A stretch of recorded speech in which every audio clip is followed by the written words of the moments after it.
Hi guys, good morning. It's an exciting day for today.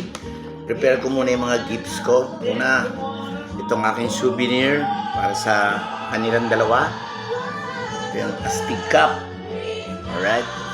And then, syempre, meron din akong binalot na Super Lola bagoong. Dalawang flavor yan. Mayroong sweet at syempre, merong spicy. Okay. Ngayon, babalutin ko ito. After kong balutin yan, gusto ko makita nyo. Naghanda ako ng aking susuotin for this special day. Una, ang aking undershirt. Yes. Yun, no? Ito, sa ano to? Uniqlo. Tapos bumili rin ako ng bagong pants. Uniqlo rin. Dapat papatahi ako ng barong. Medyo limited sa budget, kaya bumili na lang ako ng yari. Mura pero napakaganda. Diyan po sa Pandibulacan. Ito po yung napili ko. Ayos naman siya. Diba? Yan o. Aking barong. Tapos, dapat bibili rin ako ng bagong shoes. Sabi ko, itong aking shoes na to parang 2015 pa yata o 2016, pero maayos pa naman at maganda pa. So hindi na ako bumili ng bago, sinyain ko lang. Munting puna, shiny na ulit. So ito yung magiging aking shoes. At alam nyo ba kung ano okasyon today? For many years, naisip ko na to na syempre pag meron kang anak na babae, dadating yung panahon na sila ay magtatapos mag-aral, magkakaroon ng mga sariling karir. At eto na nga. Masaya na malungkot kasi dito sa anak kong to, marami rin talaga ako naging pagkukulang. Unang-una sa atensyon, sa panahon, saka syempre nung hindi maganda nangyari sa amin ng kanyang ina, dumalang yung aming pagkikita. Hanggang dumating na nga yung punto na halos hindi na kami nagkikita. Minsan taon bago kami magkita muli.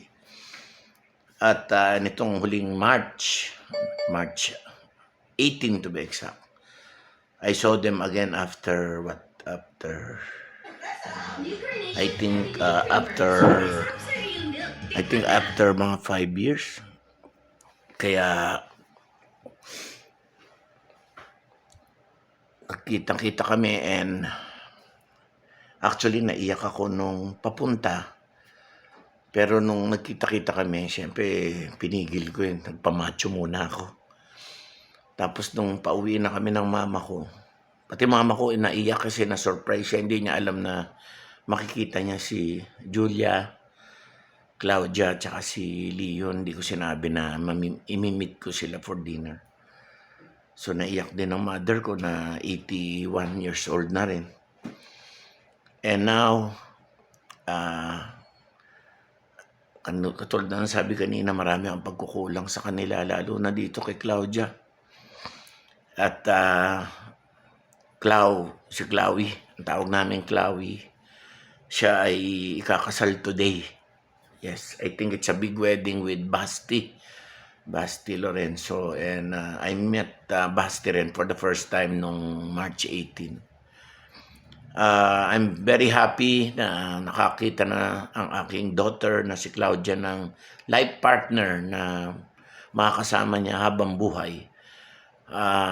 Nagkaroon ako ng ginhawa sapagkat alam ko na meron ng magmamahal sa aking anak ng habang buhay. At natuwa naman ako dahil na-invite ako sa wedding. And I never expected it kasi I already prepared myself na kung magkakaroon ng mga ganito katulad ng ganito mga okasyon, alam ko na hindi na ako nag-expect na may invite kasi nga hindi ko naman sila nakakausap o nakikita madalas. And siyempre nagkaroon din kami ng mga konting tampuhan itong mga nakaraang panahon.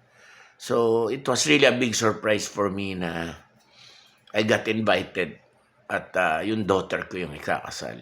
Anyway, to Claudia and Basti, I'm so very happy for you, and I know that God will bless your wedding. God will bless both of you, and sana magkaroon ako ng apo sa inyo dahil wala pa akong apo sa edad ko. So, ang wish ko, sana mabigyan niyo ako ng apo bago ako pumanaw man lang. Again, congratulations sa inyong wedding, and I love you both. I love you both. And sana magkaroon pa rin tayo ng communication hanggang sa matapos ang wedding or after the wedding. Sana magkaroon pa rin tayo ng continued communication kasi Clau, gusto ko rin syempre makabawi sa iyo. Ang dami kong pagkukulang sa iyo. Grabe. I love you. I love you.